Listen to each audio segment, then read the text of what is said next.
কোরআন শুনতে এসে যারা বাধা দিয়েছিল ১৫০০ বছর আগে আবু জাহেল একটা আইনও পাশ করেছিল, ওয়াকালাল্লাযীনা কাফারু লা তাসমাউ বিহাযাল কুরআন। আবু জাহেল বলেছে আমার দেশে সব চলতে দাও, মুহাম্মদে কোরআনে কারীম যখন তেলাওয়াত করে এটা সেভাবে বন্ধ করে দাও। আলগাউ ফিহি, ঢোল ঢোকে তবলা বাজাও, হট্টগোল করো, মানুষের ভেতরে আতঙ্ক তৈরি করে দাও। লাআল্লাকুম তাগলিবুন, আশা করা যায় তোমরা গালিব হবে, বিজয়ী হবে। এই সিদ্ধান্ত ছিল ১৫০০ বছর আগে আবু জাহেলের। আমার তো মনে হচ্ছে ২০০৯ থেকে ২৪ সাল পর্যন্ত এই সিদ্ধান্ত হয়তো সরাসরি অনেকে নেয়নি, কিন্তু ইনডাইরেক্ট অনেকেই নিয়েছিল। যাদের কাছে অনুমতি নেওয়ার জন্য যাওয়া লাগতো অধিকাংশ গুলো আল্লাহ তো অবিশ্বাসী। ৬৩০টা থানার ভেতরে প্রায় ৪৫০ থানার ওসি ছিল। আগে যাওয়া লাগতো থানায়, এরপরে উপজেলায়, এরপরে ডিসি অফিসে, এসপি অফিসে। যারা আছে অধিকাংশ গুলো ওরা তো কোরআন শরীফ যেন বন্ধ হয় সেই লাইন করবে। একটা সত্য ষড়যন্ত্র এই জায়গায় ছিল। আল্লাহ আমাদেরকে বাঁচিয়েছেন। আমরা আশা করছি এদেশে যারা দায়িত্বে ছিল, ১৬২৮টা চেয়ার ছিল এই দেশের মেন চেয়ার। কয়টা?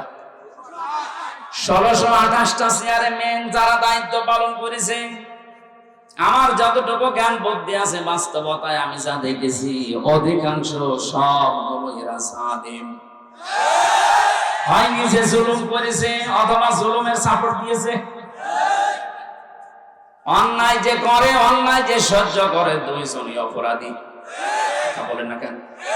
বিশ্ব নবীর হাদিস তিরমিজি শরীফ, নবীজি বলেন কেউ যদি জুলুম করে, তুমি যদি জানো যে লোকটা জালেম, এরপরেও যদি দেও প্রত্যক্ষ পরোক্ষ ভাবে তাকে সাহায্য করে, সহযোগিতা করে, আমি নবী বলছি ওই লোকটা আমার উম্মত থেকে বের হয়ে যায়। ১৫.৫ বছরে যারা জুলুম করেছে, এই ১৬২৮টা চেয়ারে বসে বসে আমরা চাই এই জালেমদের চেয়ারে যেন আর কোন জালেম বসে না থাকে। ছাত্র জনতা জীবন যখন দিয়েছে, একজন দুইজন না, ৩৭৩২ জন মানুষ অলরেডি জীবন দিয়েছে। ২৭৮০ জন এখন হাসপাতালে কাতরাচ্ছে। এতগুলো মানুষের জীবনের বিনিময়ে যে স্বাধীনতা সংস্কারের জন্য তারা জীবন দিয়েছে, আমরা চাই এদেশের কোন চেয়ারে আর জালেম থাকবে না, সবগুলো চেয়ার সংস্কার হবে। যতদিন পর্যন্ত চেয়ারের হাত খোলা না থাকবে ততদিন ন্যায় বিচারে দেশে কায়েম করা সম্ভব না। আমাকে বানানো একটা মামলা দিয়ে ৩টা বছর ফাঁসির কন্ডেম ছেলে রেখে দিয়েছিল। কিছুদিন আগে দেখলাম আমার মামলা সব খারিজ হয়ে গেছে। আদালত আমাকে জিজ্ঞাসা করছিল যে কেমন লাগছে এখন। লাগছে তো ভালো, কিন্তু ৩ বছর তো মামলা আপনার হাতে ছিল, কেন জামিন দিলেন না? উনি ইশারা দিয়ে আমাকে বোঝাচ্ছে, হুজুর কিছু করার নেই, আমার হাত বাঁধা ছিল। কি ছিল? এখন যেহেতু হাত খোলা আছে, এখন আর আমার বাধা নেই। এইরকম মামলা না, যত মামলা এখন আমার কাছে আসবে আমি এখন ন্যায় বিচার ১০০ ভাগ করতে পারবো। আমরা চাই এদেশে যত চেয়ার আছে কোন চেয়ারের হাত আর বাধা থাকবে না, সবার হাত থাকবে আবু সাঈদের মতো খোলা। রংপুরের মানুষ একটা বিষয় দেখিয়ে দিয়েছে দুনিয়াকে। রংপুরের নামই অনেকে জানতো না, জানলেও মফিজ বলে জানতো, কিন্তু এই নামটা আল্লাহ এত উপরে তুলে দিয়েছে, হোয়াইট হাউসে পর্যন্ত এখন আবু সাঈদের নামে জিকির হচ্ছে। আপনাদের আরেকটা সুসংবাদ আছে, গরিব মানুষ তো এই রংপুর বিভাগে, গরিব মানুষেরা জান্নাতে যাবে ধনীদের চাইতে ৫০০ বছর আগে। সুতরাং ঢাকা, চট্টগ্রাম, সিলেট,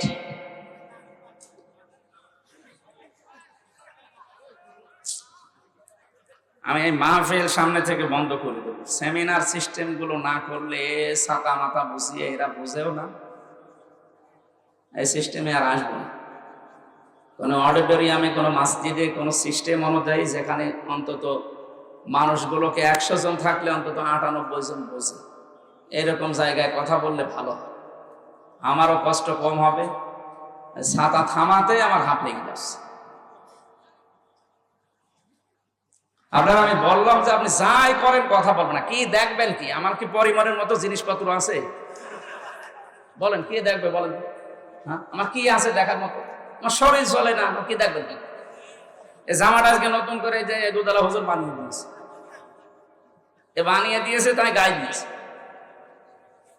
আমার কোনো কিছুর এখন সিস্টেম ঠিক নেই। 24 ঘন্টা জার্নির উপরে, আজকে 3টা চলছে। এটা কতক্ষণ পারা যায়? এই যে 10-12 দিন হাসপাতালে ছিলাম, ওই সময় যে মাহফিল গুলো পারি নাই, তারা এখন শোধ তুলে নিচ্ছে। হুজুর বাঁচে বাঁচক, মরে যায় মরে যাক, আমারটা করে দিয়েছে। এই জন্য আমার শরীর পারছে। এখন যদি একটু ঘুমাতে পারতাম তো ভালো হতো। ডাক্তাররা বলছে আপনি রাত জাগলে কিন্তু আবার ওই মাথার ওই সমস্যা দেখা দেবে। 10টার ভেতরে আপনি যে কোনো কায়দায় ঘুমিয়ে পড়েন। আপনারা তোলেনি তো 9:30 10টায়, ঘুমাবো কখন? আশা করছি একটু সময় দেন আমারে। বারবার এক কথা বলা ঠিক না। যা করেন কথা বলবেন। আমরা দেখতে পারেন আর না পারেন, এখন আর কিছু করার নেই। যা করেছে এইটাই থাকবে। আপনি দরকার কালকে ইন্টারনেট থেকে নামিয়ে নেবেন, কিন্তু কথা বলবেন না। একেবারে নিস্তব্ধ হয়ে যান ক্লাসের মতো। আমার বিশ্ববিদ্যালয়ে যতগুলো ক্লাস করেছি, ডক্টর লোকমান, ওনার ক্লাসগুলোতে 40 থেকে 45 মিনিট আমার মনে হচ্ছে কোরআন নাজিল হচ্ছে। এক একটা আয়াতের এত গভীরে চলে যেতেন তিনি। মানুষও 45 মিনিট না, 45 ঘন্টা যদি ক্লাস নিত তাও মানুষ বসে থাকবে। কিন্তু বোঝার মতো যোগ্যতা থাকা লাগবে। দেখেন তো স্টেজে একটা মানুষ কথা বলছে কিনা, বুঝবেন তো বিষয়টা, নাকি এই লোক দেখানোর জন্য এসেছেন আপনি?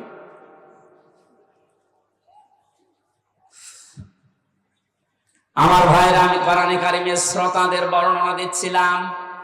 কোরআন নিজেই জানিয়েছে এই পৃথিবীতে 3টা শ্রেণীতে আমার শ্রোতা ভাগ হয়ে আছে। 1 নম্বরে আমাকে শুনলেই যারা বাধা দিত, এরা আল্লাহর দৃষ্টিতে কাফের।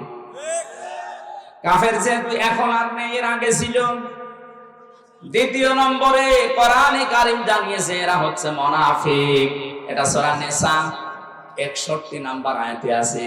وَإِذَا قِيلَ لَهُمْ تَعَالَوْا إِلَى مَا أَنزَلَ اللَّهُ وَإِلَى الرَّسُولِ رَأَيْتَ الْمُنَافِقِينَ يَصُدُّونَ عَنكَ صُدُودًا।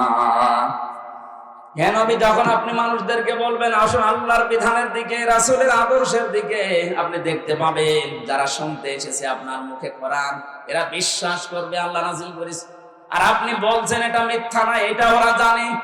কিন্তু যখন দেখবে যে ওদের কর্মজীবনের সাথে এগুলো মিলছে না, ওদের প্র্যাকটিক্যাল লাইফের সাথে এগুলোর মিল নেই, তখন আস্তে করে দেখবেন ওরা পেছন দিক থেকে কেটে পড়বে। এই আয়াতটা আমি বানালাম। 1500 বছর আগে নাজিল হওয়া এই আয়াত আমার মনে হচ্ছে এই মাত্র বাংলাদেশ দেখে নাজিল হচ্ছে। আপনি দেখেন এখানে যারা এসেছে 100 ভাগ আপনি বিশ্বাস করেন যে কোরআন আল্লাহর কিতাব, আর হামজা যা বলছে ও বাবার কথা না, কোরআন থেকে বলছে। কিন্তু সেই দেখে যে না, আমি যে রাজনীতি করি তো মিলছে না, আমি যে সমাজনীতি করে তো মেলে না, আমার যে পরিবার কে তো মেলে না, তখন আস্তে করে কিছু বলতেও পারে না, সইতেও পারে না, কেটে পড়ে। আল্লাহর ভাষায় এরা মুনাফিক। আপনি দেখেন তো কোনটা ওঠে না। এত কড়াকড়ি করার দরকার নেই, খুব জরুরি হলে চলে যাবে। বসা, পায়খানা আর বিড়ি খাওয়া বাদ দিয়ে কেউ যেতে পারবে। বিড়ির খুব নেশা লাগলে খেয়ে আবার চলে আসবে, কারণ এগুলো তৈরি হয় তো রংপুর বিভাগেই বেশি। আকিস বিড়ি, আজিজ বিড়ি খেয়ে তাড়াতাড়ি চলে আসবে, ঠিক আছে? হ্যাঁ। 3 নম্বরে আল্লাহ পরিচয় দিচ্ছেন কোরআন যারা শুনতে আসে এরা আমার দৃষ্টিতে মুমিন। ইন্নামাল মুমিনুনা আল্লাযীনা ইযা যুকিরাল্লাহু ওয়াজিলাত কুলুবুহুম। আমি আল্লাহর দৃষ্টিতে মুমিন তো ওই লোকটা যাদের সামনে আমার নাম উচ্চারণ হলে ওদের অন্তরাত্মা কেঁপে ওঠে। ওয়াইদা তুলিয়াত আলাইহিম আয়াতুহু সাদাতুহুম ঈমানা। যখন আল্লাহর তেলাওয়াতকৃত আয়াতের কথা বসে তখন ঈমান যা আছে আরো বেড়ে যায়। তার মানে ঈমান যে বাড়া কমা হয় এই আয়াত তার প্রমাণ। আজকে আমরা কোরআন শুনতে এসে যদি বুঝতে পারি আল্লাহ পাক বলেন যাদাতুহুম ঈমানা, অবশ্যই তার ঈমান বাড়বে। আর যারা সর্বোচ্চ ঈমানের অধিকারী, যারা এর মর্মবাণী উপলব্ধি করতে পারবে, বুঝতে পারবে, নবী আপনি দেখবেন তাফিদু মিনাদ দামি'i মিম্মা আরাফু মিনাল হক। ওরা যখন জানবে যে আল্লাহ কি বলে আর আমি কি করি, বসার পরে দেখবেন ওদের চোখ দিয়ে অটোমেটিক পানি গড়িয়ে পড়ছে। কোরআনের আলোচনায় সবার চোখে পানি আসবে না, এটা বোঝার মতো যোগ্যতা আপনার থাকা লাগবে। যদি সত্যি আপনি উপলব্ধি করতে পারেন মন দিয়ে, আপনার মন থেকে যদি এই কথাটা আপনি রিসিভ করতে পারেন, দেখবেন আপনি মনের অশান্তি কখন চোখ দিয়ে পানি পড়ছে আপনি টেরও পাবেন না। এটা সাহাবা একরামের হয়েছিল, কারণ তারা বুঝতেন। আমরা অনেকে আমাদের মাতৃভাষা না হওয়ার কারণে আরবিটা বুঝি না, এজন্য কান্না তো দূরের কথা, কান্নার ভানও আমরা ধরতে পারি না। হযরত ওমর তেলাওয়াত যখনই করতেন নামাজের ভেতরে 2-3 কাতার 5 কাতার দূর থেকে কান্নার আওয়াজ শুনতে পেত। কারণ পেছনে যারা দাঁড়িয়ে আছে ওরা বুঝতেছে যে জাহান্নামের আয়াত আসতেছে। জান্নাতের সুখের আয়াতগুলো যখন আসতো তারা আবেগে আপ্লুত হয়ে পড়তেন। আমরা আয়াত থেকে শিক্ষা নেবার বিষয় ছিল, কোরআন শুনলে বোঝার পরে তাদের ঈমান আল্লাহ বাড়িয়ে দেবে। ওয়া আলা রাব্বিহিম ইয়াতাওয়াক্কালুন, বাড়ি যাওয়ার সময় তারা বলবে আমরা আজকে থেকে দুনিয়ার সব কিছু থেকে ভরসা করলাম আল্লাহর উপরে। কোরআনের শ্রোতা পেলাম কয় প্রকার? 3 প্রকার। বলেন বলেন। 1 নম্বরে কাফের, 2 নম্বরে মুনাফিক, 3 নম্বরে মুমিন। আমরা এই 3 নাম্বারটা হতে চাই আজ। আল্লাহ কোরআনের আয়াতে যেটাই বলেছেন ওটা উপলব্ধির মাধ্যমে যেন তেলাওয়াত শুনে বুঝে এখান থেকে তাওয়াক্কুল নিতে পারি আল্লাহর উপরে। বলেন আমিন। দরুদ আর সালাম পড়ছে আমাদের নবী মুহাম্মদ রাসূলুল্লাহ সাল্লাল্লাহু আলাইহি ওয়াসাল্লাম। আমি এখানে একটা বিষয় ক্লিয়ার করে নিই কয়েক মিনিটে। যারা আল্লাহর বিধান মানেন এই ঘোষণা দিয়েছেন যে আমি নামাজ পড়ি, আমি রোজা রাখি, আমি হজ করে এসেছি, আমি দান সাদকা করি, এই যে 4টা বিধানের কথা বললাম, এই বিধানগুলো কার? আরো জোরে বলেন তো। নামাজের বিধান কি রাসূলুল্লাহ? রোজার বিধান রাসূলুল্লাহ? বলেন। হজ করা এটা কার বিধান? দান করা এটা কার বিধান? আপনি বলছেন আমি এগুলো মানি, আমিও জানি আপনি মানছেন, কিন্তু পরবর্তী যে আরেকটা শব্দ আছে ঈমানের সাথে সম্পর্কিত, রিলেটেড করা, আল্লাহ যেখানে তার নাম দিয়েছেন সেখানে রাসূলের নাম দিয়েছেন। কথা বুঝতেছেন? এটা ক্লিয়ার করা লাগবে আজকে। জানি এখানে এরকম বহু চিন্তা ভাবনার মানুষ আছেন, এই আয়াতটা মিলে যাবে আমার আশা। ফেরাউনের নাম শুনেছি আমরা, না শোনেননি? ফেরাউনের নাম শোনেননি? এই লোকটা যখন ডুবে যাচ্ছিল ওই সময় বলেছে আন্নাহু লা ইলাহা ইল্লাল্লাযী আমানাত বিহি বানু ইসরাঈল ওয়া আনা মিনাল মুসলিমিন। সূরা ইউনূসের 90 নম্বর আয়াতের শেষের দিকে আছে। আল্লাহ বলেন যখন ডুবে যাচ্ছিল ওই সময় বলেছে আল্লাহ আমি ঈমান আনলাম। কিভাবে ওর ঈমানের সাক্ষ্য দিয়েছে?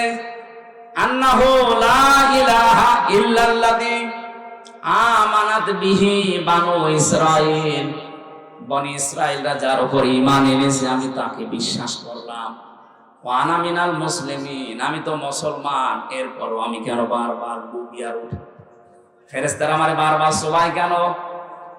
এখানে শিক্ষা দিয়েছে মুফাসসির যারা তাফসীর লিখেছেন আয়াতে, তারা বলেছেও কিন্তু আল্লাহর প্রতি একাত্মবাদের শিক্ষা দিয়েছিল, কিন্তু ওই জামানায় যিনি প্রেরিত পুরুষ, তার মানে নবী এবং রাসূল, তার নাম হযরত মূসা, নাম কি? ও আল্লাহর ঘোষণা দিয়েছে, কিন্তু ওই জামানার যিনি নবী এবং রাসূল, আল্লাহ যাকে প্রেরিত পুরুষ করে পাঠিয়েছেন তাকে কিন্তু মানে নাই, ঘোষণাও দেয় নাই। ও যদি বলতো লা ইলাহা ইল্লাল্লাহ মূসা কালিমুল্লাহ, আল্লাহ ওই সময় মাফ করে দিত। এটা শত ঘোষণা দিয়েছে আল্লাহর একাত্মবাদের, রিসালাতের ঘোষণা দেয়নি, এই জন্য আল্লাহ ওকে মাফ তো করেনি। আল্লাহ ডাকও দিয়েছিলেন আল আন, এখন আকাদ আসাইতা ক্বাবলু ওয়া কুনতা মিনাল মুফসিদিন। এখন কেন? এর আগে তো তুমি বড় সন্ত্রাসী ছিলে, স্বৈরাচার ছিলে, ফাসাদ সৃষ্টি করেছিলে, হাজার হাজার লক্ষ মানুষকে তোমার কারণে আমি দুনিয়াতে শান্তি দিতে পারিনি। তুমি অশান্তির দাবানল তৈরি করে দিয়েছ। এখন কেন? জিবরাইলকে বললেন ওর মুখের উপরে কাদা দিয়ে দে। এটা তাফসিরে ফি জিলালিল কোরআনে আছে, ফেরেশতা জিবরাইল তোর মুখের উপরে যখন কাদা লাগিয়ে দিয়েছে, আল্লাহ পাক বলেন ফাল ইয়াউমা নুনাজ্জিকা, আজকের এই দিন থেকে আমি তোকে দায়িত্ব নিয়ে নিলাম। বেবাদানিকা, তোর এই শরীরটা, ফাল ইয়াউমা নুনাজ্জিকা বেবাদানিকা লিতাকুনা লিমান খালফাকা আয়া। কিয়ামত পর্যন্ত কোনো মেডিসিন লাগবে না, কোনো ঔষধ দেওয়া লাগবে না। আমি আল্লাহ নিজে তোরে শক্তি দিয়ে রাখলাম। মাছে খাবে না, পোকা মাকড়ে খাবে না, জলহস্তি খাবে না, কিয়ামত পর্যন্ত তোরে আমি শক্তি দিলাম। ওয়াইন্না কাসীরাম মিনান নাসি আন আয়াতিনা লাগাফিলুন। তোর পরবর্তী প্রজন্ম দুনিয়ায় যারা আসবে, তোকে আমি এমন ভাবে রাখবো, দুনিয়ার মানুষ তোকে দেখবে, চিন্তা করবে অনেকে, কিন্তু শিক্ষা অধিকাংশ মানুষ নেবে না। আমার মনে হয় এখনো ফেরাউনের লাশটা মিশরে আছে, আমি দেখে এসেছি। এখনো যে অবস্থায় আছে এইভাবে আছে। এক একটা দাঁতের যে সাইজ, চুল এখনো এক গাছা আছে। আপনি এখান থেকে আমি যেটা নেওয়ার জন্য বলছি বারবার, ও আল্লাহর একাত্মবাদের শিক্ষা দিয়েছিল, ঘোষণা দিয়েছিল, স্বীকার করেছিল, কিন্তু ওই জামানায় যিনি নবী এবং রাসূল রিসালাতের ঘোষণাও দেয়নি, এই জন্য আল্লাহ ওর ঈমান কবুল করেনি। আজ বাংলাদেশের দিকে তাকান, বহু মানুষ এখানে বসে আছেন, আল্লাহর বিধান আমি মানি না, আমি নামাজ পড়ি, রোজা রাখি, হজ করি, দান সাদকা করি, এগুলো বিধান কার? বলেন বলেন। কিন্তু এই জামানার যিনি প্রেরিত পুরুষ, সর্বশেষ নবী এবং রাসূল মুহাম্মাদুর, তার আদর্শের কথা বলতে গেলে, হ্যাঁ তার আদর্শে 63 বছরের 23 বছর তার নবুয়তের জিন্দেগি, 13 বছর তিনি মক্কায় মার খেয়েছিলেন, এইটা অনেকে শুনতে রাজি আছে। এমনকি 13 বছরের জীবনী শুনে অনেকে কান্নাকাটিও করে। কিন্তু বিশ্ব নবীর জীবনের আরতে 10 বছর মদিনার জীবন, তিনি রাষ্ট্রপতি ছিলেন, এই কথা বলতে গেলে কিছু মানুষ বলে রাজনীতি। আপনি আল্লাহর ঘোষণা মেনে নিচ্ছেন, কিন্তু রাসূলুল্লাহর রিসালাত আপনি মানেন না, আপনার মরণ হবে ওই ফেরাউনের মতো। আমার তো মনে হচ্ছে বাংলাদেশে এই প্রকার মানুষ এখন দিন দিন বেড়ে যাচ্ছে। এখানে আছে, এখন আপনার বিবেকে যা বলে তাই করে। ফেরাউন যদি শুধু আল্লাহর হুকুম মেনে, রিসালাত না মেনে ও জাহান্নামী হয়ে যায়, আপনিও আল্লাহর হুকুম মানছেন, কিন্তু রাসূলুল্লাহর কথা মানতে গেলে আপনার নেতা বাদ দেওয়া লাগবে, আপনার আদর্শ বাদ দেওয়া লাগবে, আপনার অনেক কিছু দুনিয়ায় ছাড় দেওয়া লাগবে। কারণ আপনার মতো দুই হাতে কামায় নবীজি করেননি। অনেকে এলাকায় দেখলাম, শুনলাম, আসার পরে নাকি টাকা ছেড়ে রাখে, আর মাসে মাসে টাকা আসে। 1000 টাকা দিয়ে রাখে, 1000 টাকায় 1200 টাকা দেয়, 200 টাকা লাভ। নাকি এখনো শুরু হয়নি? আমি আসার পরে শুনছি এটা একটা মায়ের সাথে জেনা করার গুনাহ। আপনি এইরকম গুনাহ করে আপনি কোনোদিন আল্লাহর মন পাবেন বলে আপনার মনে হয়?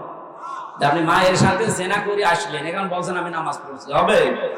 সুতরাং এই গুনাহ যারা আছেন, একটু হাত করেন তো দেখি কারা টাকা ছেড়ে রাখেন। তাহলে কমিটির যে লোক এসে আমার কানে কানে বললো, এগুলি মিথ্যা কথা বললো না। তাহলে আপনারা হাত তুলছেন, মানে আমি দেখতে চাই, দেখি হাত তোলেন। ক্যামেরা তো আমার দিকে, আপনাদের দিকে নেই। হাত তোলেন, হাত তোলেন। আলহামদুলিল্লাহ, তাহলে মনে হয় ওইটা মিথ্যা কথা।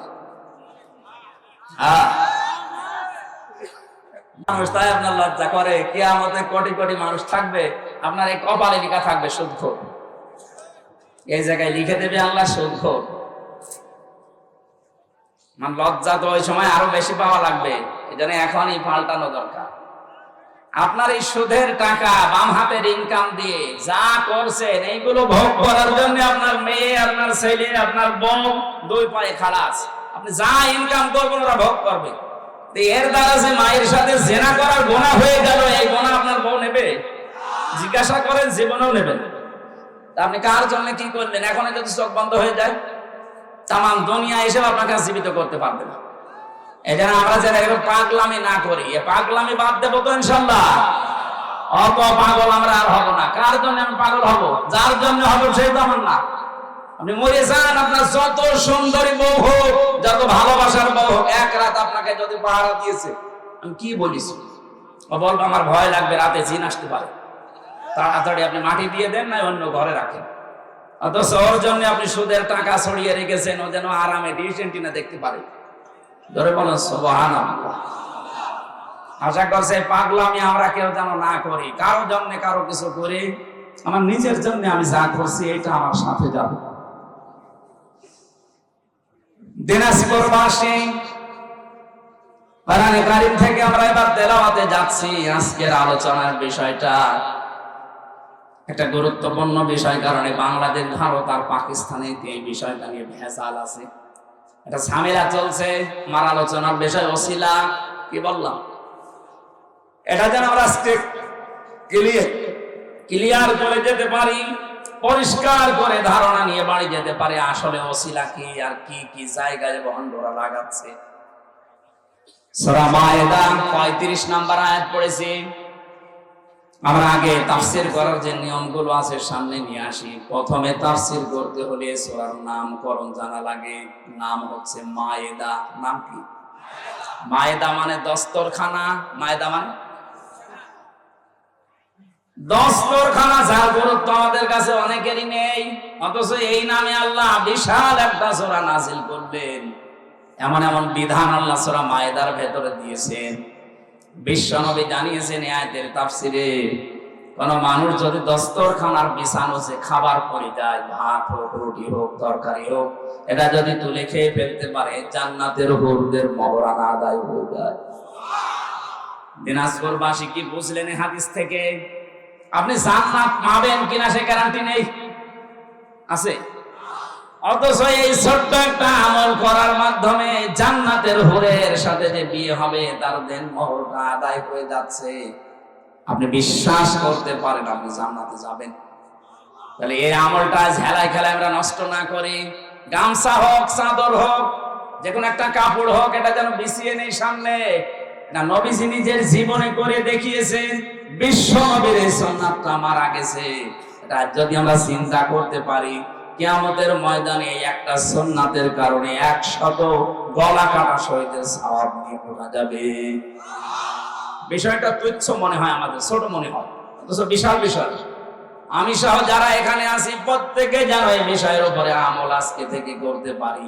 দুনিয়ায় একদিকে যাক, আমার নবীর সুন্নাত আমার কাছে একদিকে। তামাম দুনিয়াকে আল্লাহ দস্তরখানা বলে ঘোষণা দিয়েছেন। তামাম দুনিয়াটাই আল্লাহর কাছে দস্তরখানা। দস্তরখানায় মানুষ কি করে? খাবার বিছিয়ে খাবারের প্লেট তৈরি করে খায়। কথা বলে না কেন? তামাম দুনিয়াটাই খাবারের প্লেট আল্লাহ বানিয়ে দিয়েছেন। যেহেতু রাজ্জাক নাম নিয়েছেন, তিনি রিজিক দাতা। আপনি না খেয়ে মারা যাবেন না, কারণ আপনার চাইতে তিমি মাছের পেট ছোট না, ছোট টন কে টন খাবার লাগে তার এক এক বেলায়। কমপক্ষে 3 বার করে তার খাবার খাওয়া লাগে, দিন রাত 24 ঘন্টা একটা তিমি মাছের। বিজ্ঞান জানিয়েছে 100টা আমির হামজা মিলে যা খাবার খেতে পারে, তিমি মাছ এক বেলায় সে খাবার খায়। বলেন তো, এত বড় বিশাল দেহের তিমি মাছের পেট, এই পেটের খাবার যদি আল্লাহ জোগাড় করে দিতে পারে, হামজার 1.5 থেকে 200টা খাবার লাগে, এই খাবার আল্লাহ দিতে পারবে না? কোন কারণে খাদ্যে ভেজাল দেন? কোন কারণে সিন্ডিকেট করে আজ বাজারের দ্রব্যমূল্যের দাম বাড়িয়ে দেন? আজ বাংলাদেশে যারা সিন্ডিকেট করে খাবারের দাম বাড়িয়ে দিচ্ছেন, আপনি বিশ্বাস করেন আপনার ঈমান নষ্ট হয়ে গেছে? আপনি আল্লাহর কাছে বড় জালেম। মানুষকে কষ্ট দেওয়া, মানুষের সাথে জুলুম করার নামান্তর এটা। এই দিনাজপুর সহ বাংলাদেশের 64 জেলাতে যারা সিন্ডিকেট করে করে বিভিন্ন ব্যবহারিক জিনিসের দাম বাড়িয়ে দিচ্ছেন, আপনার নামের আগে আপনি লিখে নিতে পারেন জালেম অমুক আলী। এই যে এই দেশে অনেক বামপন্থী রাজনীতি করতো অনেকে, এখন অনেকে বন্ধ করে দিয়েছে। তারা বলতো আমরা বামপন্থী, বুক ফুলিয়ে যারা বলতো আমরা বামপন্থী। আমার কুষ্টিয়া একজন ছিল, ইনু, বুক ফুলিয়ে বলতো আমি বামপন্থী রাজনীতি করি। দুনিয়ায় যত কিছু আপনি দেখবেন বাম হাত দিয়ে করা হয়, ওটা ভালো কাজ না। বলে না কেন? কোরআনে কারিমে আল্লাহ জানিয়েছেন ওয়া আসহাবুল ইয়ামিন মা আসহাবুল ইয়ামিন ওয়া আসহাবুশ শিমালি মা আসহাবুশ শিমাল। ডানপন্থী দুনিয়ায় যারা আছে এরা জান্নাতি, বামপন্থী যারা আছে এরা জাহান্নামী। বাংলাদেশে যারা এই কথা মুসলমান দাবি করার পরে বলেন যে আমি বামপন্থী, আপনি সরাসরি বলতে পারেন না যে আমি জাহান্নামী, কারণ বামপন্থী যারা তারাই জাহান্নামী। এই কথা বলছেন শরম বালাদের ভেতরে আছে। যারা বামপন্থী নিজেদেরকে দাবি করে ওরা যেন নিজে স্বীকার করে নেয় যে আমি জাহান্নামী। সুতরাং খাদ্যে যারা ভেজাল দিচ্ছেন, ঔষধ মেশান, কীটনাশক দেন, খাবারের দাম বাড়ানোর জন্য যারা সিন্ডিকেট করেন, আপনি বিশ্বাস করে লিখে নিতে পারেন আপনি জালেম। আর জালেমের বিরুদ্ধে আল্লাহ নিজে মামলা দায়ের করবেন। এটা সূরা শূরা 25 নম্বর বা 6 নম্বর পৃষ্ঠা 13 নম্বর লাইনের 42 নম্বর আয়াতের প্রথম অংশে আছে ইন্নামাস সাবিলু আলাল্লাযীনা ইয়াযলিমুনান নাস। অবশ্যই আমি আল্লাহ মামলা দায়ের করব এই পৃথিবীর ওই মানুষটার বিরুদ্ধে যারা মানুষ হয়ে মানুষের উপরে জুলুম করেছে। এই জন্য সিন্ডিকেট করছেন যারা, আজকে থামবেন। আপনি কার জন্য এই বাম হাতের ইনকাম করে রেখে যেতে চান? রিস্কের দায়িত্ব আমার আল্লাহ। আর হ্যাঁ, সিন্ডিকেট করে মানুষকে কষ্ট দেওয়া যাবে, কিছু মুনাফা বেশি পাওয়া যাবে। রিস্কের দায়িত্ব যেহেতু আল্লাহর, কাউকে আল্লাহ না খাওয়িয়ে মারবে না। তো মাঝখান থেকে আপনি জালেম হয়ে গেলেন। কথা বলেন না কেন? দেশটাকে আজ অস্থিতিশীল করার জন্য অনেকে চেষ্টা চালাচ্ছেন। যারা পালিয়ে গেছে ওরা কিন্তু বসে নেই, ওরা বিভিন্ন সোর্সে এই কাজগুলো করাচ্ছে এই ব্যবসায়ীদেরকে দিয়ে। জনগণ কিন্তু ধরে ফেলেছে অলরেডি। এখনো যারা সিন্ডিকেটের মাধ্যমে এই মানুষকে কষ্ট দিয়ে দ্রব্যমূল্যের দাম বাড়িয়ে দিচ্ছেন, এদেরকে জনগণ যদি পায় রাস্তায় জোতা পিটা করা দরকার। জালেমদের বিচার যেহেতু আল্লাহ করবে, উনি নিজেই মামলার বাদী, নিজেই বিচার করবে। ভয়ঙ্কর অবস্থা হবে আপনার। আশা করছে এটা ছেড়ে দেবেন। মা এদা দিয়ে আল্লাহ আমাদেরকে এই বোঝটা দিতে চেয়েছেন। তাম দুনিয়া দস্তরখানা, খাবারের প্লেট, তোর অসুবিধা নেই, তোকে দুনিয়ায় পাঠানোর 50,000 বছর আগে আমি লিখে দিয়েছি তুই কোথায় কি খাবে, কোথায় সে মরবে। সুতরাং যেটার গ্যারান্টি আমার আল্লাহর হাতে দিয়েছে ওইটা নিয়ে আমাদের চিন্তা বেশি। অথচ যেটার গ্যারান্টি আল্লাহ দেয়নি, যে মরণের পরে তোর সাথে কি আচরণ করবো, এটা কিন্তু আমি জানি না। জানি তোর আমল দেখে আমি করব, সেটার বেলায় আমাদের খবর নেই। সেই কথাগুলো আজকে আল্লাহ আমাদেরকে জানাবেন। আর রব্বুল আলামিন বলেন ইয়া আইয়ুহাল্লাযীনা আমানু, ও হে যারা ঈমানের দাবি করো, তাদেরকে বলছি। বাংলাদেশে আমরা অনেকেই মনে করি মুসলমানি দিলেই মনে হয় মুসলমান হয়ে গেল। কি আরে ভাই, এখন অনেক হিন্দু পর্যন্ত রোগ থেকে বাঁচার জন্য আঁকা কেটে ফেলছে। আমি যে জেলখানায় ছিলাম, গাজীপুরের কাশিমপুরের কারাগারে হাই সিকিউরিটিতে, ওখানে যাওয়ার পরে এক সেলার পেয়েছিলাম হিন্দু। কারারক্ষীরা আমারে বলতো হুজুরে হিন্দু হলে কি হবে, এ মনে হয় হাফ হাতা, ফুল হাতা না। হিন্দুদের ফুল হাতা না, হিন্দুদের হাফ হাতা না ফুল হাতা। কারারক্ষী যেটাই আমার দায়িত্বে আসতো আমার বলতো আমাদের এই জেলার কিন্তু ফুল হাতা, কিন্তু আমার যেভাবে গরুর গোশত খাই চুরি করি আমার মনে হয় হাফ হাতা। ফুল হাতা আমার তো গরুর গোশত খাওয়ার কথা না। যেহেতু শিক্ষিত মানুষ তো অনেক, হিন্দু যারা শিক্ষিত, বিজ্ঞান যারা পড়ে তারা দেখছে মুসলমানি না দিলে অনেকগুলো রোগ লজ্জাস্থানে জমা হয়। এই হিসাবে বলে ওরা কেটে ফেলছে। আমি যেটা বোঝাতে চাচ্ছিলাম, শুধুমাত্র গরুর গোশত খেলে শুধু আগা কেটে দিলে আমরা মুসলমান হব, বিষয়টা এমন না। এমনকি এই মুসলমানি এই শব্দটা নিয়ে আজ অনেকে ব্যবসা আরম্ভ করেছে।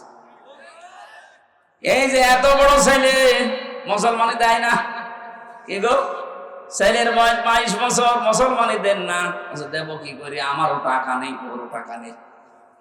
একটা ছেলে মুসলমানি দিতে কয় টাকা লাগে? 500 টাকা দিলে গোড়া থেকে কিনে পারবি। 200 টাকা দিলে আগামী দিতে 500 টাকা, অথচ এই ছেলের মুসলমানি দিতে 50,000 টাকা খরচ। কেন? অনুষ্ঠান করবে। শেষে ব্যারাক থেকে, এনজিও থেকে, ব্যাংক থেকে লোন নেয়। 50,000 টাকা লোন নিয়ে 2 দিন মাইকিং করছে একাধারে, আমার 20 বছরের তাগড়া ছেলে মুসলমানি। লোকজন আসতেছে খাবার খাওয়ার জন্য, হাদিয়া দেয়। শেষে দেখা গেল খরচ করতে বাদ দিয়ে প্রায় 1 লাখ টাকা লাভ। 4 দোকানে বসে গপে হাসতেছে, কি গো চাচা এত খুশি? বলছে বাবাজি আমি জানতাম না যে মুসলমানি দেওয়া এত লাভ, মনে হচ্ছে আমি আরেকবার দিই। কি ব্যবসা পেয়েছি, এটা নাম কি মুসলমানি? আমার মনে হয় ছোটবেলা থেকেই কেটে দেওয়া দরকার। সাদা বড় হয়ে মাইকিং করে 20 বছরের তাগড়া ছেলে মুসলমানি দেওয়ার দরকার নেই। আল্লাহ যেহেতু ইমানদারকে ডাক দিয়েছেন, ইমান কিন্তু পাওয়া জিনিস না, ইমান আনা জিনিস। পুরা কোরআনে 89 জায়গায় আয়াত আছে, ইয়া আইয়ুহাল্লাযীনা আমানু। আল্লাহ বলেন, ও হে যারা ঈমান এনেছো না ঈমান পেয়েছো। আমরা যারা এখানে বসে আছি একটাও ঈমান আনি না, আমরা ঈমান পেয়েছি। আমাদের মা বাবা, আমাদের বাপ দাদা, পূর্বপুরুষরা মুসলমান ছিল, ওই ঘরে এসেছি, এই কারণে আমরা ঈমান। কিন্তু সাহাবায়ে কেরাম ঈমান পেয়েছেন না, ওনারা ঈমান এনেছিলেন। এটা যদি সত্যি ওনাদের মতো কষ্ট করে আমরা আনতে পারতাম, এর কদর আমাদের কাছে থাকতো। কথা বলেন ঠিক কিনা? যেহেতু আমরা আনি নাই, ফিরি ফিরি পেয়ে গেছি, এই কারণে কদর আমাদের কাছে নেই। আর যাদের কাছে আছে ওই মানুষগুলোকে আপনি কম মেরেও ঈমানের পথ থেকে সরাতে পারবেন না। আল্লাহ ঈমানদারকে ডাক দিয়ে 2টা বিষয় এখানে জানিয়েছেন। ইত্তাকুল্লাহ, আমি আল্লাহকে ভয় করার নীতি নাও। কি ভয়? এই যে তাকওয়া শব্দটা আমরা জন্মের পর থেকে শুনি, তাকওয়াটা কি? তাকওয়া একটা পাথেয়। নবীজিকে এক সাহাবী এসে বললেন, হে নবী আমি সফরে যাচ্ছি, আমার পাথেয় আপনি বলে দেন কি কি নিয়ে যেতে পারি। বিশ্ব নবী বললেন তাকওয়া। কি বললেন? তাকওয়া নামক যে পাথেয় আছে এটা নিয়ে যাও। ডাক দিয়ে বলেন, হে নবী আপনি আরো কিছু পাথেয়র কথা বলেন। নবীজি ডাক দিয়ে বলেন, হ্যাঁ পাথেয়র আর একটা বিষয় আছে, ভালো কাজে আদেশ করবা, অন্যায় কাজে নিষেধ করবা। আর আমাদের কাছে কেউ যদি বলে আমি সৌদিতে যাচ্ছি, আমি ভারতে যাচ্ছি, আমাকে পাথেয়র কথা কিছু বলেন, কি কি নেব, কি কি নেবা বুঝতে পারো না। নবীজি বলেছিলেন পাথেয় হিসাবে তাকওয়া নিয়ে যাও। এখানে তাকওয়াটা কি, পাথেয় এটা আসলে বোঝা লাগবে। তাকওয়া মানে আল্লাহর ভয়, এটা তো সহজ অর্থ। তাকওয়ার 99টা অর্থ আছে। তাকওয়ার আসল অর্থ হচ্ছে আল্লাহর নিষিদ্ধ কাজগুলো ওই মুহূর্ত থেকে ঘৃণা ভরে ছেড়ে দেওয়ার নাম তাকওয়া। এইটা আমরা সারা জীবন শুনলেও মানতে পারি না। আল্লাহর নিষিদ্ধ কাজ যেখানে যেটা পাবেন আজকে থেকে শুধু ছেড়ে দেবেন, ওর নাম খৌফ। ওর নাম কি? শুধু ছেড়ে দেওয়া। আর যদি পায়খানার মতো ঘৃণা করে ছেড়ে দেওয়া হয়, ওর নাম তাকওয়া। আল্লাহর নিষিদ্ধ কাজের যে প্রকাশ্যে অপ্রকাশ্যে কোনো অশ্লীল দৃশ্য দেখা, এটা নিষিদ্ধ কাজ না? কোরআন শরীফে প্রায় 27 জায়গায় আছে, তোমরা প্রকাশ্যে হোক অপ্রকাশ্যে হোক অশ্লীল কোনো কাজের ধারে কাছে যাবা না। সুতরাং আজ ইন্টারনেটের মাধ্যমে, এই মোবাইলের মাধ্যমে, ফ্যাক্সের মাধ্যমে, কম্পিউটারের মাধ্যমে, আকাশ সংস্কৃতির মাধ্যমে পিন আপ করা পত্রিকা দিয়ে যারা এমন ওলট পালট কাজে আছেন, যেটা নিজে নিজে দেখলে ভালো লাগে আর অন্য কেউ দেখলে লজ্জা লাগে, এরকম দৃশ্য নেই? কথা বলে না কেন? এগুলো নিষিদ্ধ কাজ। ওয়ালা তাকরাবুস জিনা ইন্নাহু কানা ফাহিশা ওয়া সাআ সাবিলা। জিনার ধারে কাছে যেও না। জিনা করা তো দূরের কথা, আল্লাহ কেন তার ধারে কাছে কথা বললেন? কারণ মানুষ একবারে লজ্জাস্থানে জিনা করে না, আগে সিস্টেমে যায়। প্রথমে হয়তো মোবাইলে কল দেয়, SMS করে, এরপরে ভিডিও কল, এরপরে আস্তে আস্তে এক জায়গায় হয়ে হাতের জিনা, মুখের জিনা, লজ্জাস্থান পর্যন্ত পৌঁছে যায়। সুতরাং যেগুলোর দ্বারা জিনা তৈরি হয়, এই উলট পালট সিনেমা দেখে, উলট পালট দৃশ্যগুলো দেখে মানুষকে শারীরিকভাবে দুর্বল করে যারা ফেলতে চায়, আমরা জানি এগুলো নিষিদ্ধ, সুতরাং এই মুহূর্তে শুধু ছেড়ে দেব না, ঘৃণা করে ছেড়ে দেব। মোবাইলে এরকম দৃশ্য যাদের আছে যেটা নিজে দেখলে আনন্দ লাগে, ভালো লাগে, আর অন্য কেউ দেখলে লজ্জা লাগে, এরকম দৃশ্য নেই? যার মোবাইল আছে এই মুহূর্তে এখনই ডিলিট করা লাগবে, এক্ষুনি। ওয়াজ এখন থেকে আরম্ভ হবে আমল করা। আমার এই মোবাইলটায় 250টা লেকচার আছে আমার স্যারের। আমি আন্তর্জাতিক বিশ্বে যারা আলোচনা করে তাই আছে ডাক্তার নোমান আলী খান, ডক্টর আহমেদ মোসা জিব্রাইল, এদের লেকচার গুলো এখানে সাজানো আছে। তাছাড়া আর আমার ছোট মেয়েটার ছবি আছে, তাছাড়া আর কিছু নেই। আপনার মোবাইলে যদি এরকম কিছু থাকে যেটা নিচে দেখলে ভালো লাগছে, অন্য দেখলে লজ্জা পাবেন, এই মুহূর্তে ওইটা নিষিদ্ধ, ডিলিট করা লাগবে। কারা কারা করবেন আমি আজকে হাত দেখতে চাই। চলে দেখি আপনার মোবাইলটা। এই লক খুলে তো, হ্যাঁ দেখো তো কি আছে এখানে। আজকে ওয়াজ ভিডিও ফাংশনে দেখো, যদি কিছু থাকে এক্ষুনি ডিলিট করো। আলহামদুলিল্লাহ, আমরা আল্লাহর ওলি খোঁজার জন্য চরমনায় যাই, আল্লাহর ওলির জন্য চট্টগ্রামে যাই, সিলেটে যাই, এরকম বুকে সৎ সাহস নাকি আগেই ডিলিট করে দিয়েছে। ঠিক আছে, এটা একটা আল্লাহর জিন্দা ওলি। আপনি ওলি খোঁজার জন্য চলে যাচ্ছেন, যার চরিত্র নেই, তার কিচ্ছু নেই। এই কথা বলে না কেন? আজ যে ভিডিও সহ 10 জন মানুষকে দেখা যাচ্ছে, যে মানুষগুলোকে আমাদের মাথার উপরে রেখেছিলাম মন্ত্রীর দায়িত্ব দিয়ে, এদের চরিত্র যে এত নিচে নামতে পারে, কুকুর মতো নিচে নামে না। আপনি মানুষ, ঘৃণা লাগছে এখন আপনার নাম পর্যন্ত শুনলে। আর ওরাই আমার রিমান্ডে আল্লামা সাইদি এবং যুবতী মেহেরের কণ্ঠ এডিটিং করে শুনিয়ে আমারে বলতো, দেখ আপনার মাওলানা কি অবস্থা দেখ, অথচ ওদের চরিত্র আল্লাহ সব আজ ফাঁস করে দিচ্ছে। ওদের চরিত্র এত নিচে নিচে নেমেছে যে হাউ আঙ্কেল না কয়েন্সি।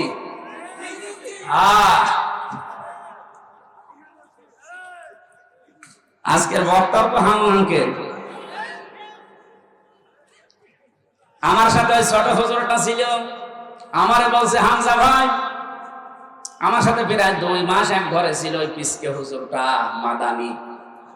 আচ্ছা হুজুর ভাই আমারে নিয়ে গেল রাত 12:30টার সময় হাতির ছিলে, 2 দিকে রাস্তা ব্লক করে দিয়ে আমার শরীরে পোড়াটা একেবারে 1 চুলো কাপড় আমার শরীরে নেই। যদিও আমি খাটো, কিন্তু আমার বয়স তো আছে 27 বছর, ওই সময় ওর এখন 30 বছর। আমার বয়স 27, আপনি ভাবেন তো। আমার পোড়া উলঙ্গ করেছে, এরপর একটা শার্ট নিয়ে এসেছে পুরুষের, একটা ছেঁড়া তালি দেওয়া একটা পায়জামা দিয়েছে, আমার প্যান্ট। এরপরে একটা সিগারেট ধরি আমার হাতে দিয়েছে, কারণ চারিদিকে অস্ত্র, বাধ্য হয়ে নেওয়া লাগছে। হঠাৎ করে একটা অর্ধ উলঙ্গ মেয়ে লোক নিয়ে এসে আমার পাশে দাঁড় করিয়ে বলছে, এর ঘাড়ে হাত দিয়ে এইভাবে। হাত আমি দিতে চাচ্ছিলাম না, জোর করে আমার হাত লাগিয়ে ছবি করতেছে।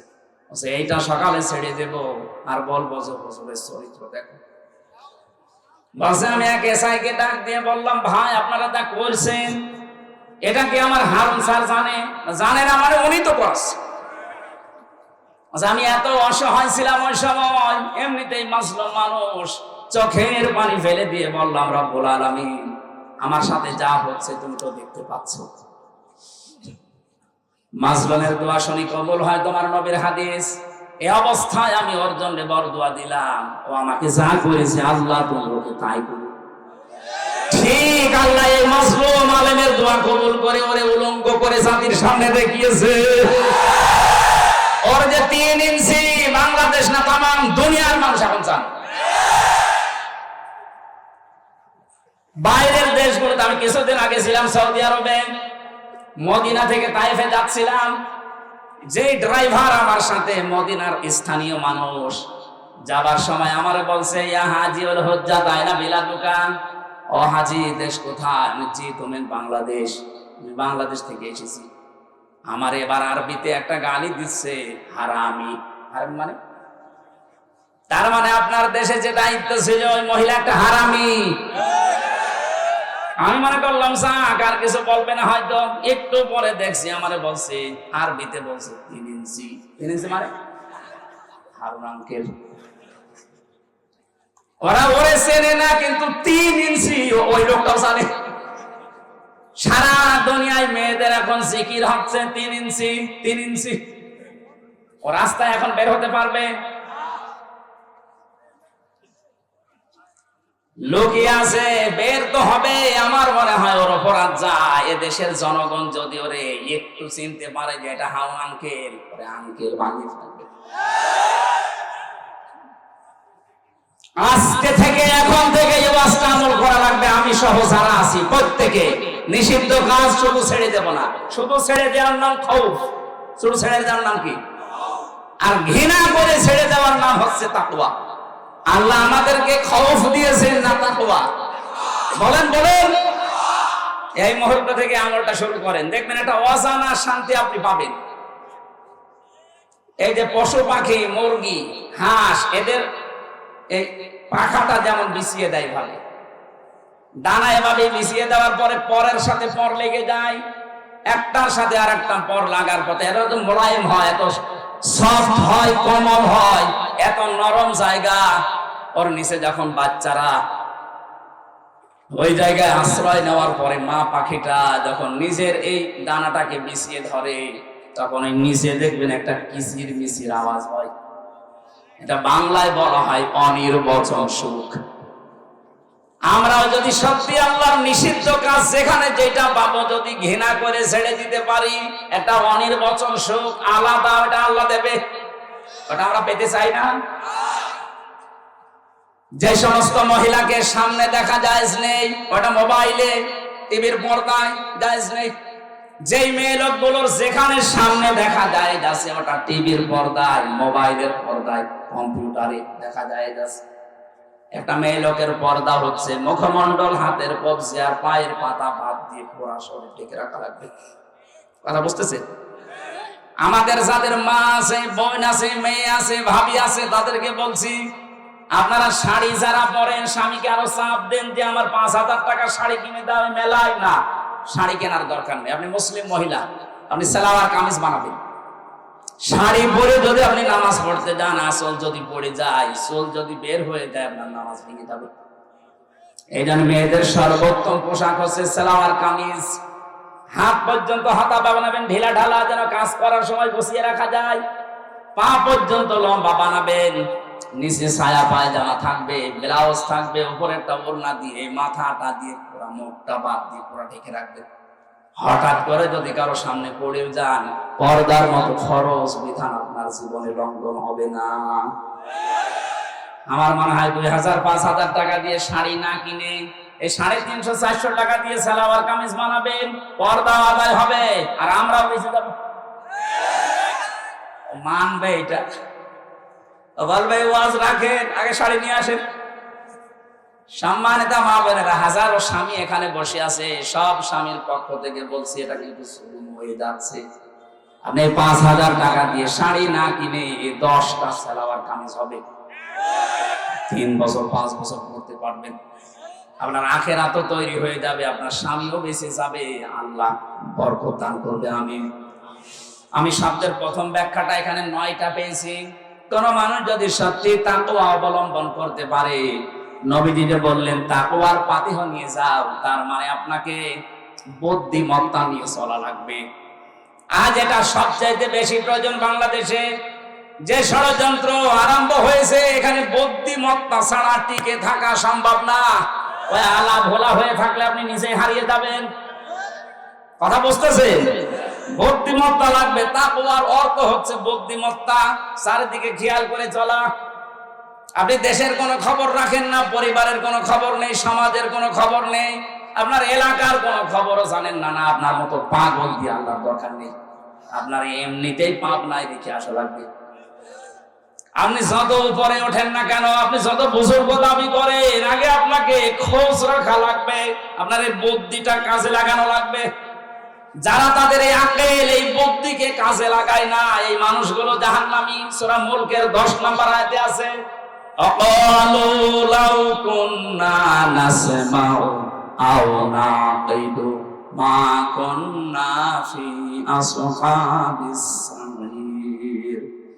জাহান্নামে সাঈরের গেটে যখন মানুষ যাবে, দারওয়ান ফেরেশতা মালিক জিজ্ঞাসা করবে কেন জাহান্নামে আসলে, এটা তো খারাপ জায়গা। যত মানুষ জাহান্নামে যাচ্ছে ওরা প্রত্যেকেই জবাব দেবে, দুনিয়ায় আমরা যদি ভালো ভালো যে কথাগুলো শুনেছিলাম ওগুলো যদি মেনে নিতাম আর আমাদের আকল, আমাদের বুদ্ধি, কমন সেন্স যদি কাজে লাগাতাম, আর জাহান্নামে আসা লাগতো না। এই আয়াত দ্বারা প্রমাণ হয় যে মানুষগুলো তাদের বিবেক বুদ্ধি কাজে লাগাবে না, সে জাহান্নামে যাবে। আমরা যেন পাগলামি করে না থাকি, সচেতন হই। আহ্বান জানাচ্ছি, যারা পালিয়ে গেছে ওরা কিন্তু বসে নেই। বিশেষ করে এই যে সাবেকটা, মানে বাইরের দেশে এখন ছড়াচ্ছে, বিভিন্ন দেশে দাদা বাবুদের কাছে, মোড়লদের কাছে, যে আমি নির্বাচিত ছিলাম, আমাকে জনগণ উৎখাত করে দিয়েছে। না, এটা মিথ্যা কথা। এটার প্রতিবাদে মিডিয়া যারা আছে, পত্রিকা যারা আছে, আন্তর্জাতিক মাধ্যম সব বারবার প্রচার করা দরকার। এটা এখন বুদ্ধিমত্তার কাজ। সাংবাদিক মাহমুদুর রহমানের ঘোষণা আজকে শোনেননি? আপনি কোন দেশে থাকেন, শেষে নিজেও হারিয়ে যাবেন, মা পায়ের তলা মাটি থাকবে না। উনি সারা বিশ্বের মোড়লদেরকে এখন আহ্বান জানাচ্ছে যে আমি নির্বাচিত, সরকার আমাকে উৎখাত করেছে। এত বড় মিথ্যা কথা আপনি বলতে পারলেন? আপনি যদি কুকুরকেও জিজ্ঞাসা করেন যে 15.5 বছরে কে তুই নির্বাচিত ছিল, ও ঘোড়ার মতো হাসবে। শয়তানকে যদি জিজ্ঞাসা করেন, শয়তান বলবে আমার চাইতে শয়তান তো কেউ নেই। এত বড় মিথ্যা কথা আমি জীবনে বলি। আপনি কিসের নির্বাচিত? 154 যে নির্বাচনের আগে হয়ে যায়, আর একবার ভোট হয়েছে, দিনের ভোট রাতে হয়ে যায়। কিভাবে আপনি নির্বাচিত মনে করেন আপনাকে? আর বাইরের মানুষকে এটা খাওয়াবেন, আর বাইরে আর কেউ নেই। এক মুশফিকুল ফজল সাংবাদিকই যথেষ্ট আপনার এই মিথ্যাচারের জবাব দেওয়ার জন্য। আমাদের উচিত হবে এই মিথ্যাচার বন্ধ হওয়ার জন্য খুব গুরুত্বপূর্ণ ভূমিকা রাখা লাগবে। এখন যারা দায়িত্বে আছে, তা প্রধান উপদেষ্টা সহ প্রত্যেকের এখন সবচাইতে বড় দায়িত্ব খুব তাড়াতাড়ি একটা সম্মানজনক সময় নিয়ে যে মানুষগুলো জালেমদের ওই চেয়ারে বসে আছে ওদেরকে লাথি দিয়ে নামিয়ে দেন। 100 জনের প্রায় 65 জন আমরা জানছি নেমে গেছে, আর বাকি 35 জন আছে। এগুলো যেন জালেমদের চেয়ারে না থাকে, এগুলো সব নামিয়ে দিয়ে এই দেশে একটা নির্বাচনের মাধ্যমে নির্বাচিত সরকারের হাতে দেশটা তুলে দেন। এই জালেমদের সব চক্রান্ত বন্ধ হবে। বলছে আমি নির্বাচিত। কিসের নির্বাচিত? আমার সাথে এক ওসি ছিল, ওই যে নুসরাত হত্যা মামলা ফেনী। একদিন আমি তওবার ব্যাখ্যা করছিলাম কারাগারের ভেতরে। উনি আমার বলছে, হুজুর আমার তওবাটা দেখেন তো কিভাবে। রাত 12টার পর থেকে আমার দল বলসা ছিল, এদেরকে নিয়ে আমি বিভিন্ন কেন্দ্রে ভোট কাটা আরম্ভ করলাম। আল্লাহর নামে ভোট কাটতে কাটতে একেবারে ফসল পর্যন্ত বাক্স জমা দিয়ে দিলাম। গোসল করার পরে, ওযু করার পরে এবার আমি নামাজে দাঁড়ালাম। আল্লাহু আকবার। নামাজ শেষ করার পরে পড়লাম আস্তাগফিরুল্লাহ। হুজুর আমার তাওবা হয়েছে। আমি বললাম তাওবা হয়নি, ভণ্ডামি হয়েছে। আরে ভাই, আপনি তো আল্লাহর কাছে দোষ করেননি যে আস্তাগফিরুল্লাহ পড়বেন, আপনি তো দোষ করেছেন হামজার কাছে। আমার মতো 4 লক্ষ হামজা একটা এমপি বানাতে লাগে 3.5 থেকে 4। এই 4 লক্ষ মানুষকে আপনি ধোঁকা দিয়ে বোকা বানিয়ে দিনের ভোটটা আগের রাতে করে ফেললেন। আপনি এখন আল্লাহর কাছে মাফ চান, আস্তাগফিরুল্লাহ। কিয়ামত হয়ে গেল, আপনার মাফ হবে না যতদিন হামজা আপনাকে মাফ না করবে। সবচাইতে দুঃখের বিষয়, হামজা শুধু একা না, এই 15.5 বছরের ভেতরে বহু হামজা দুনিয়া থেকে মরে গেছে। আপনি তার কাছে ক্ষমা চাবেন কি করে? সুতরাং আপনার দুনিয়াও শেষ, আখিরাত তো শেষই। এই জালেমদের জুলুমের সাথে যারা সম্পৃক্ত ছিলেন, যারা বিশেষ করে গুমের সাথে, এই যে ইলিয়াস আলী গুম হয়ে গেছে, তার পরিবারটা কি অবস্থায় আছে যারা গুম হয়েছে তারা জানে। আমার বিশ্ববিদ্যালয় কুষ্টিয়া থেকে 2 জন ভাই আমাদের সামনে থেকে হাওয়া হয়ে গেল, মুকাদ্দাস আর অলিউল্লাহ। আজ 10 বছর এখন খোঁজ নেই।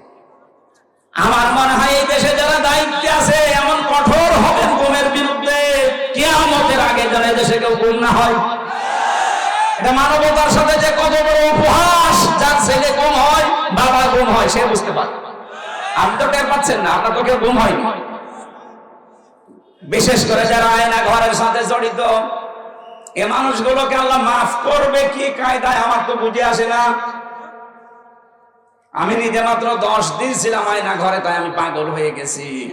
আর যারা 8 বছর 10 বছর 14 বছর পর্যন্ত আছে, আমার যখন রাতের বেলা নিয়েছে তো আমি দেখেছি বিভিন্ন দেওয়ালে লেখা আছে, ভাই এই মোবাইল নাম্বারটাই বাইরে যদি যেতে পারেন একটু বলবেন যে আমি বেঁচে আছি। আমি 1 বছর 2 বছর না 14 বছর পাটকা পড়ে আছে, এরকম মানুষের কান্নার আওয়াজও শুনেছি। জিজ্ঞাসা করেছি ভাই কতদিন আছেন, আমারে বলে এটা কোন বছর কোন মাস কি বার আছে কিচ্ছু জানি না। এটা যে কোন বছর কয় সাল, এটা 24 সাল জানেই না। কোন মাস চলছে কি বার কয়টা বাজেও জানে না। 2 দিন 5 দিন না, 14 বছর 10 বছর 8 বছর। যার যার ঘরের সামনে দেখলাম দেওয়ালে ছোট ছোট করে লেখা আছে, ভাই যদি কেউ একটু বাইরে যেতে পারেনি নাম্বারটা আমার পরিবারকে জানাবেন যে আমি বেঁচে আছি। আমার সাথে মুফতি ফখরুল সাহেব ছিলেন, উনি আমার মাঝে মাঝে বলতেন, হামজা ভাই আপনার সাথে কি করেছে জানি না, তবে আমার এই হাত পায়ের ভেতর দিয়ে এইভাবে দেওয়ার পর সামনে যে লোহার ব্যারিকেড থাকে ওর সাথে দিয়ে চেন দিয়ে আটকে দিত। 2-5 মিনিট 10 মিনিট 1 ঘন্টা পরে খুলে দেন না। বছরের পর বছর 1.5 থেকে 2 মিনিট সময় দিত টয়লেট করার জন্য। পচা খাবার দিত, সকালে ছোলা কয়েকটা, দুপুর বেলা খাবার দিয়েছে মাখিয়ে, মনে আছে কেউ মাখিয়ে ফেলে দিয়েছে, খেতে পারে না সেটা দিয়েছে।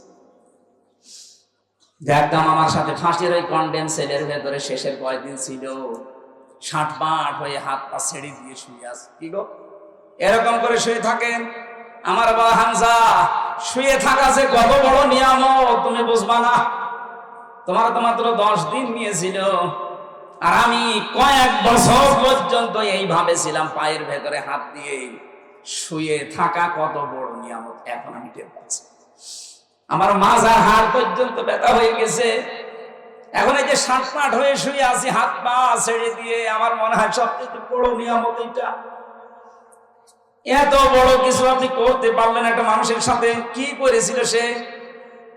সে একটা রাজনৈতিক দলের একটা সভাপতি, আমির, তারে আপনি এভাবে গম করে আয়না ঘরে রেখে এইভাবে কষ্ট দিতে পারলেন।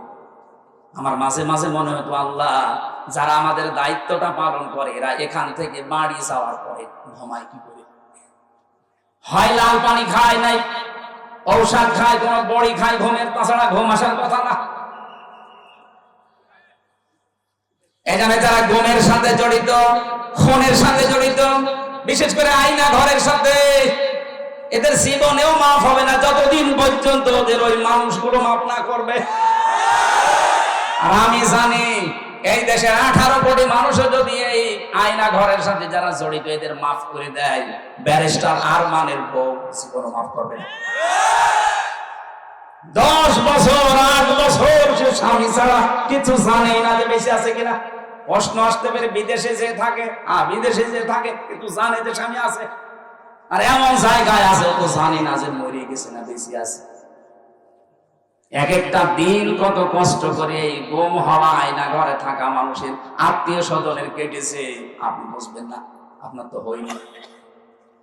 আমার বাবা আমি একা সন্তান, মাত্র 10 দিনে তারা আমার মতো হাত পাগল হয়ে গিয়েছিল। 3টা বছর যদি আমি ফাঁসির কন্ডেম সেলে ছিলাম, তারপরেও তো অন্তত 3 মাস 6 মাস পর একটু যোগাযোগ করতে পারতাম। আর ব্যারিস্টার আরমান সাহেব 8 বছর জানেই না যে বাংলার পৃথিবী আছে কিনা, অথচ মাথার উপর দিয়ে গাড়ি ঘোড়া চলছে। ওই ডিবি অফিসে মাটির নিচে যে ঘর আছে ওটা ভেঙে দেওয়া দরকার। কয়েকদিন আগে ডিবির যে অফিসার ঘোষণা দিয়েছে, মাটির নিচে এখানে আয়না ঘর থাকবে না, ভাতের হোটেল থাকবে না, কাউকে যদি ধরা হয় তাকে তাড়াতাড়ি তার পরিবারকে জানানো হবে, এটাই দরকার। তাছাড়া এত কঠিন অবস্থায় দিন কাটা সম্ভব না, বিশেষ করে গুম আর আয়না ঘর, এটা যেন পৃথিবী থেকে নিশ্চিহ্ন হয়ে যায়। দিনাজপুরবাসী, আমি যাই করি না কেন আল্লাহর দরবারে আমার কোন পজিশন আছে কিনা, আমার একটা মর্যাদা, এরকম একটা চেয়ার আছে কিনা যেখানে আল্লাহর সামনে আমি দাঁড়াতে পারবো। আজ প্রধান উপদেষ্টা ডক্টর মোহাম্মদ ইউনূসের আশপাশে যারা আছে, ওনার কথার যে মূল্য উনি দেবে, এই দিনাজপুর থেকে আমি হামসা কথা বলবো, ওই মূল্য দেবে। ওনার কাছে যে চেয়ারটা আছে, চেয়ারের একটা মূল্য আছে। আল্লাহ পাক বলেন ওয়াবতাগু ইলাইহিল ওয়াসিলা, আমি আল্লাহ পর্যন্ত পৌঁছাতে একটা চেয়ার তালাশ করো, ওসিলা। বাংলাদেশে আজটা নিয়ে যেহেতু ভেজাল আছে, আমি নিরসন করছি। বহু দরবার থেকে, বিশেষ করে ভণ্ডদের দরবার, এই আস্তানা থেকে কথা আসতেছে ওয়াবতাগু ইলাইহিল ওয়াসিলা, আল্লাহকে পাওয়ার জন্য ওসিলা তালাশ করো। তার মানে পীর সাহেব ধরো। কে বলেছে আপনাকে? এখানে ওসিলা শব্দের দুইটা অর্থ। এক নাম্বার ওসিলা মানে নেক কাজ, দুই নাম্বারে ওসিলা মানে নবীর সম্মান। আপনি যদি বিপদেও পড়ে যান দুনিয়ায়, আপনি যদি দোয়াও করেন, তাহলে দোয়া করা লাগবে আপনার নেক কাজের ওসিলা দিয়ে, যে আল্লাহ আমি কিচ্ছু করি নাই, কিন্তু এমন একটা কাজ তোমাকে উদ্দেশ্য করে, তোমাকে জানাশোনা করে করেছিলাম তোমার ভয়ে। কেউ জানে না এই নেক কাজের কথা, শুধু তুমি জানো আর আমি জানি। সুতরাং আজকে যদি বিপদে আছি, এটা মুক্ত করার জন্য ওই নেক কাজের ওসিলায় আমারে মুক্ত করে দাও। আপনারা যদি বিপদে পড়েন মারাত্মক, তাহলে জীবনের নেক কাজ যেটা গোপনে করেছিলেন, হয়তো একটা লম্বা করে সেজদা দিয়েছিলেন, কেউ জানে না।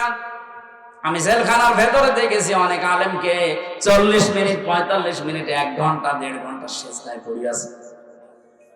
মাওলানা মামুনুল হককে পেয়েছিলাম, আমিরে জামাত ডাক্তার শফিকুর রহমানকে পেয়েছিলাম। এ মানুষগুলোর এক একটা সেজদা চলে যেত 40 মিনিট, 45 মিনিট। সুবহান রাব্বিয়াল আলা, এটা 3 বার বলতে 1 মিনিটও লাগে না। 1.5 ঘন্টা সময় কি করছে? নফল নামাজে, মাসলাটা জেনে রাখবেন, নফল নামাজে, নফল সেজদায় যে আপনি মাতৃভাষায় বাংলাতেও যদি বলেন, ওটা তাড়াতাড়ি কবুল হয়। এই জন্য আপনি লম্বা করে সেজদা দেবেন, যেটা আপনি আর আল্লাহ ছাড়া কেউ জানে না। বিপদে পড়লে ওই নেক কাজের ওসিলা দিয়ে বলবেন, আল্লাহ ওই ওসিলায় আমার আজকে বাঁচাও। আর ওসিলা শব্দের অর্থ আমরা বানিয়েছে বিভিন্ন দরবার থেকে। পীর সাহেব ধরো, এটা আল্লাহর ওলি। এর কাছে ওসিলা ধরো, এটা হচ্ছে মুশরিকদের কাজ। লিয়াকাররিবুনা ইলাল্লাহি যুলফা, সূরা জুমারের 2 নম্বর আয়াতে আছে। আল্লাহ পাক বলেন, হে নবী, এই মুশরিকদেরকে যদি জিজ্ঞাসা করেন যে পূজা করো কেন, ওরা বলবেন না, এই দেবতার পূজা আমরা করি না, এদেরকে আমরা এই হাত জোড় করি, মাথা নিচু করি এই জন্যে, কারণ এদের মাধ্যমে আমরা আল্লাহর কাছে পৌঁছাতে চাই। এই ধারণাটা মুশরিকদের। ওইটা এখন বাংলাদেশে মুসলমানদের ভেতরে ঢুকেছে। এখানে আল্লাহর কাছে আপনি চাইবেন, সরাসরি কোনো মাধ্যম লাগবে না, কোনো ভায়া লাগবে না, কোনো দালাল লাগবে না। এক কথা বলেন না কেন?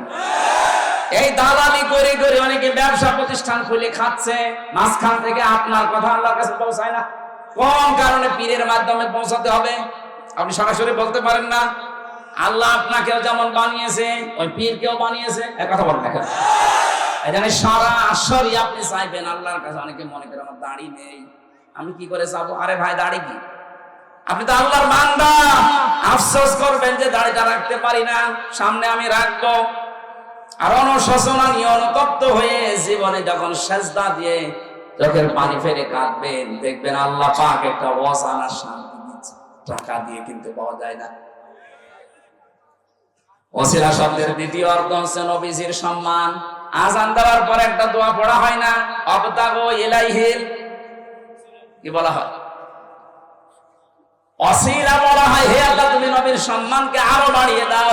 আরশের পাশে একটা জায়গা থাকবে, ওখানে নবীজি 50,000 বছর একটা সেজদা দেবেন। এত লম্বা সেজদা দুনিয়াতে তুমি কেউ দেয়নি, কেউ দিতেও পারবে না। শেষে আল্লাহ বলবেন, দোস্ত, বন্ধু, মাথা ওঠাও, আজকে যার পক্ষে কথা বলবা তারে মাফ করে দেব। এখানে ওসিলা মানে যে ভুল ভাল বোঝায় আমাদেরকে, আমরা সতর্ক থাকবো। ওসিলার 1 নম্বর অর্থ নেক কাজ, 2 নম্বর অর্থ নবীর সম্মান। এর বাইরে কোনো ওসিলার অর্থ নেই। যারা বলবে পীর সাহেব বানিয়েছে, ওরা নিজেদের স্বার্থে। আল্লাহ রাব্বুল আলামিন বলেন, পৃথিবীতে যত ওসিলা হতে পারে, যত ওসিলা, তার মানে আমি আল্লাহর কাছে পৌঁছাতে যত মাধ্যম আছে, সব চাইতে উত্তম মাধ্যম হচ্ছে ওয়াজাহিদু ফি সাবিলিহি, আমি আল্লাহর রাস্তায় জিহাদ করা। জিহাদের নাম শুনলেই তো অনেকের মন খারাপ হয়ে যায়, আগে জঙ্গির কথা বলবে কিনা। জঙ্গি আর জিহাদ এক না। জঙ্গি নির্মূল করার জন্য জিহাদ লাগবে। আজও বাংলাদেশে জিহাদ বন্ধ হয়ে যায়নি। অন্যায় যেখানে, প্রতিবাদ সেখানে, এর নাম জিহাদ। এটা যদি আজ আমরা চালিয়ে যেতে পারতাম, মাঝে মাঝে যে গর্ত থেকে উকি ঝুঁকি দিয়ে বিশৃঙ্খলার চেষ্টা করে, এইগুলো বন্ধ হয়ে যেত। আর ওখানে বসে বসে উনি মোবাইলে মানুষকে জানাচ্ছে বিএনপি আর জামাতের বাড়িতে আগুন লাগাও। শয়তান কত বড় শয়তান! পালিয়ে যাওয়ার পর লজ্জা হয়নি? আমার মনে হয় ওইদিন ছেড়ে দেওয়া ভুল হয়ে গেছে। আর 5 মিনিট হলে জনগণ যে বিভিন্ন জিনিস পেয়েছে, ওইগুলো পেয়েছি তো। তাহলে আর বলতে পারতো না এখন যে জামাত আর বিএনপির বাড়ি তোমরা ওইভাবে আগুন লাগাও। আগুন লাগাবে মানে 15.5 বছর এদেরকে বাড়িতে থাকতে দিয়েছেন, এদের ব্যবসা প্রতিষ্ঠান ধ্বংস করেছে, এদের দলীয় পরিচয় দিয়ে এই জন্য ভালো ভালো চেয়ারে বসতে দেন। কথা বলে না কেন? কয়েকদিন আগে যে এসপি সাহেবের সাথে দেখা করলাম রাজশাহী বিভাগে, উনি আমারে বলছিল 15.5 বছর আমার সব যোগ্যতা ছিল, কিন্তু ওএসডি করে রেখে দিয়েছে। এবার আমি দায়িত্ব পেয়েছি। গোপন অনেক বড় কথা উনি জানে। আমাকে বারবার বলছিলেন যে এটা হতে যাচ্ছে সামনে। ঠিক দেখছি, মিলে যাচ্ছে। আমরা যারা ওই 14 দল বাদ দিয়ে যারা এদেশে আছি, সব আমরা মাজলুম। সে যে দলের লোক হোক, এই কথা বলছে না কেন? আপনি কি মনে করছেন বিএনপির লোক মাজলুম না? কে বলেছে? ওদের এক একটা জনের জন্য আমি মামলা পেয়েছি 313টা, 508টা পর্যন্ত মামলা পেয়েছি। একজন আমার খাবার দিত, জিজ্ঞাসা করলাম কি করেন? বলছে আমার বাড়ি হচ্ছে বড়গোনা, বিএনপির যুগ্ম সম্পাদক। ওই জায়গা মামলা কয়টা দিয়েছে? বলছে 313টা। 313টা মামলা আপনি হিসাব করতে পারে? আপনাদের মহাসচিবের নামে 183টা মামলা ছিল ওই সময়, এখন মনে হয় আরো বেড়েছে। কারণ আমি 508টা পর্যন্ত মামলা আমি পেয়েছি। আরে ভাই, দিনই তো হয় না, 365 দিন বছর, 508টা মামলা। ও সারা জীবন শুধু হাজিরায় দিয়ে যাবে। কি জুলুম করেছে বলতো? এইগুলো বাইরের দেশ দেখে না। এই ট্রাম্প, এটা মুসলমানদের প্রকাশ্য শত্রু। এই পালিয়ে গেছে ওনার বান্ধবী, ও এখন উল্টা পাল্টা ছড়াচ্ছে বাংলাদেশে নাকি সংখ্যালঘু নির্যাতন হচ্ছে। ওরে শয়তান! বাংলাদেশে ইসলামপন্থী এবং এই দেশে যারা বিশ্বাস করে দেশ আমাদের, তারা 5 তারিখের পর থেকে আজ পর্যন্ত মন্দিরগুলো পাহারা দিচ্ছে। কি সমস্যা? কি আমি শেষ করে দিলে ভালো হয় আমার? না, আমার তো আবার বাসা লাগবে। আজকে 3টা চলছে, 11টা বাজতেছে, আমি তো ঘড়ি দেখি নাই। মাদ্রাসার মাহফিল আমারে দেবেন না ভাই। আর যারা আছে ওসব টাকা পয়সা কালেকশন করতে পারে, তুলতে পারে, ওদেরকে নিয়ে আসবেন। আমি গেলে এগুলো পারি না। এখানকার সভাপতি, প্রধান অতিথি, বিশেষ অতিথি কারা আছে? এনারা এটা আবদার করছে যে মাদ্রাসার একটা জমি দরকার। আপনাদের সামর্থ্য থাকলে বলেন, দিতে পারলে। যারা দায়িত্বে আছেন এখানে, সভাপতি, প্রধান অতিথি, বিশেষ অতিথি, মাদ্রাসার নাকি একটা জায়গা দরকার হোক। যদি পারেন, সামর্থ্যের বাইরে চলে গেলে দরকার নেই, ভেতরে থাকলে, আয়ত্তে থাকলে আপনারা দিয়ে দেবেন। আপনাদের দাবি দিলাম। যদি একজন না পারেন, 4-5 জন মিলে করবেন। কয় কাঠা জমি লাগবে? অন্তত 10 কাঠা মতো কিনে দেবেন। এলাকায় মনে হয় ঢাকার মতো এত দাম না। গ্রামাঞ্চল আপনারা আশা করছে যারা এখানে সম্মানিত মানুষ আছেন, আপনার টাকা যদি দিনের এই শিক্ষার কাজে না লাগে, তাহলে টাকা নিয়ে কি করবেন? কবরে যাবেন।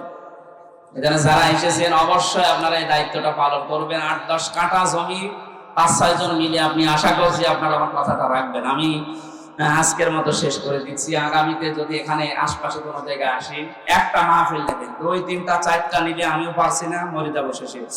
জামাতের এই আসনের এমপি প্রার্থী উপস্থিত আছে কে? জনাব আফতাব উদ্দিন মোল্লা। কি কথা বলেন উনি? প্রধান অতিথি আছে, বিশেষ অতিথি আছে, আফতাব সাহেব আছে। সবাইকে আমি একটু মোনাজাত করে দিচ্ছি, কারণ এখন সবার কথা বলতে গেলে রাত 11টা বাজে। আমি ঘুমাবো কখন? 10টায় আমার ঘুমানোর কথা। আমি মাফ চাই, দোয়া করছি। আল্লাহুম্মা আমিন। লা ইলাহা ইল্লা আনতা সুবহানাকা ইন্নী কুনতু মিনাজ জালিমিন।